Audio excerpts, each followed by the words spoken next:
Pati nga ang kolumnistang si Christopher Min ay hindi na nga rin natiis magbigay ng kanyang opinyon sa viral na issue nila Maris Racal at nitong si Anthony Jennings.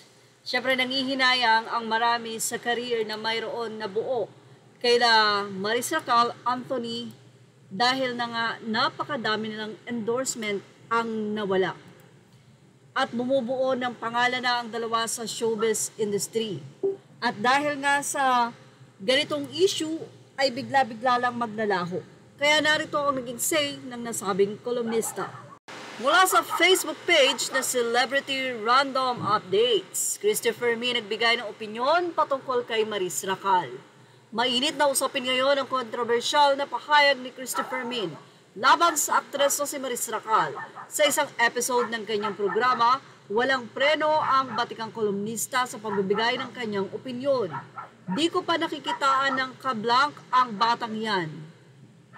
PBB days pa lang talaga, may nararamdaman na akong masasangkot yan sa malaking kontrobersya, say pa ni Christopher Min.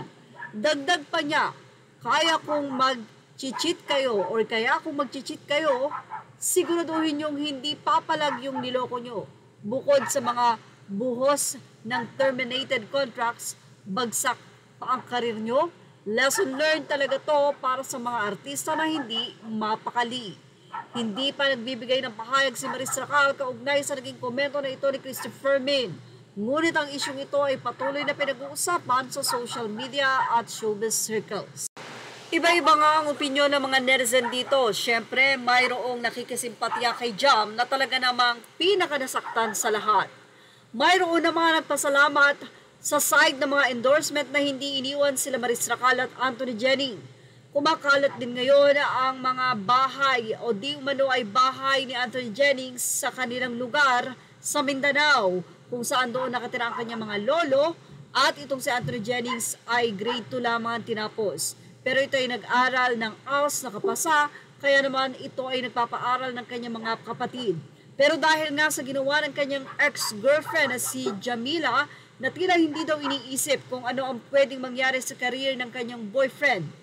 Matapos daw magbigay ito ng sweet messages sa boyfriend, ay ganito naman ang inilapag na ebidensya upang masira ang career ng nasabing boyfriend at ni Maris. Sigurado daw itong si Jam na alam niya ang kahihinatnan ng kanyang ilalabas.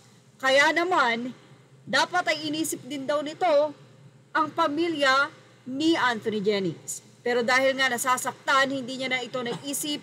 Ang nais niya ay mapatunayan sa mga fans nila Maris at Anthony na siya ang nadehado rito at hindi dapat siya ang i-bash.